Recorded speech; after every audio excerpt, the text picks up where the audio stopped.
Milwaukee m12 rivet tool.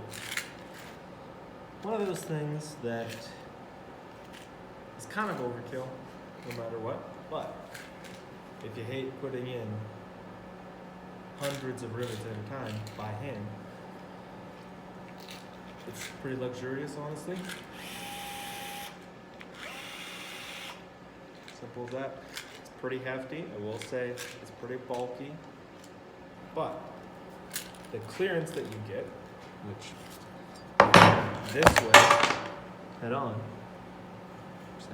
this way head on, clearance side to side, not great at all. But this way, when this going on,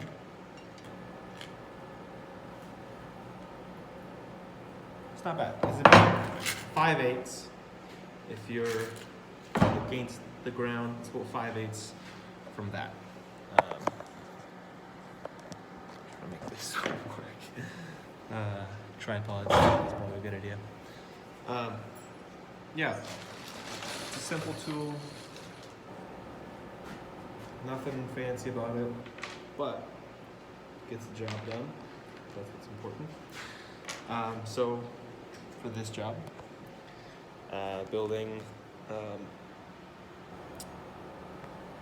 window extensions so that we can insulate the exterior walls on the outside of the wall with 4 inches of foam. So all of these are built basically 4 inches of foam can sit here, creates a nice clean bump out. That's your finished flashing. There's a top drip edge, verticals, there's your bottoms, drip edge, and that's cut at a 10 degree. So all of these are riveted together. Get this to go. So that means that we need to put these pieces together. So these pieces, they slot. This is very hard to do in here, but they slot into this area, and we have the rivet in here. So I'll show this here. So, like I said, this clearance is pretty good. If you're measuring, point to point, it's like 5/8. This, on the other hand, is not quite. It's at about, inch and quarter. But if you're using it up on its end, perfectly fine. Or against the surface that you're going to shoot into. So like in this corner, push against here, you can get nice and tight in this corner. So put this together.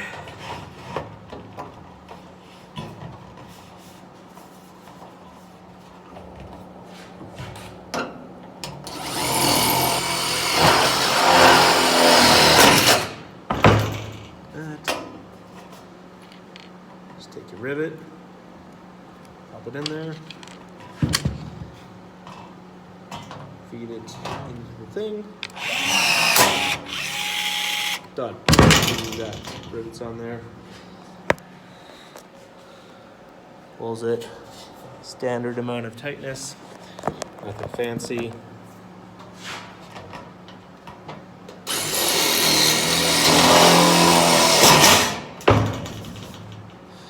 To the best of my knowledge, DeWalt just doesn't make this, so no reason to buy DeWalt. So we run DeWalt, but like all things, there's good and bad products on both sides. We use, or one of our guys uses the Milwaukee m12 laser. Works fantastic. Great line. It's really nice that you can use rechargeable batteries. But is very heavy. So our little DeWalt lasers that just run off delays, those you can stick to the outside corner of a drywall corner that has a metal like a metal drywall corner, you can just stick it onto the drywall.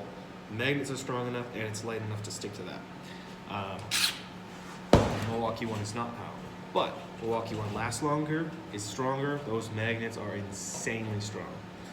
So, you know, each side has a what am I saying? Each side has a bonus. It's nice that it's a small battery. This thing I'd used all day yesterday and almost all day today. Full battery. Hasn't even done more bar. So you'd have to be using this thing like a lot to actually use battery. I don't know the actual weight of this thing, but like compared to the DeWalt drill, this is like 1.5 times as heavy. Yeah, it's hard to tell, but it's good. It's a little bit bulky. So far, my main complaint with Milwaukee tools is that they're just heavier. A lot of people gave me a lot of flack for my last video where I complained about the weight. Now, I should have posted an update on that and should clarify some things, which I have done in the description of that video, but this one is. My point being that just because it's Milwaukee does not mean it's worthwhile. Those tools, however, that is good. The Milwaukee framing gun is good, but the question is it good enough to switch over fully? That was my point. I don't think it is. Pass load works perfectly fine. It's cheaper. It's lighter. People say you run out of gas all the time. No, you don't. Those gas cartridges last a really long time. Unless like you're literally nailing every single second of your day. If you're a production framer, then sure. It's not going to be for you. But for guys doing what we do, perfectly fine. The most reliable thing. If we're framing a house as it is, it's a big framing day, we're pulling out the pneumatic air guns anyways. We're not using anything cordless. If you got that one guy doing rim boards up on top of the house, or the guy doing facial cleaning off the roof, probably has a pass load. Because you can put it on your belt, you don't feel like you're gonna fall off the roof. That's what it is.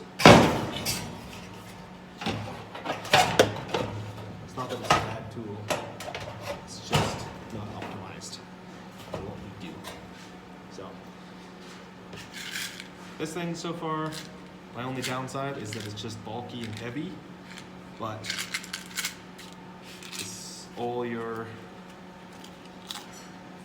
niblets go into here, which is really nice. You don't have a bunch of them sitting everywhere on the job site. You can trip and fall over them. Just fits on. Comes with different sizes. Very easy to pull out. Just come right out. And you just thread them into the tip. This whole thing can come apart, but we'll do that right now. Very nice, sturdy belt hook. Very much like that. Doesn't feel like it's going to go anywhere. Not flimsy like the little point hook on the framing nailer. Which on the framing nailer, arguably, you should have a nice beefy hook. This thing is a beefier hook than that framing nailer, honestly. So, yeah, overall, it's really good. It's expensive. It's definitely not something you need. It's just one of those things that if you're doing a lot of this stuff, over time, it just makes sense. It's going to pay off with if you have bad hand cramping like I have. I get carpal tunnel all the time. And cramps and things like that. So for this is very nice. You can just push a button, works, done. Easy, really done. All right, that's it. Peace.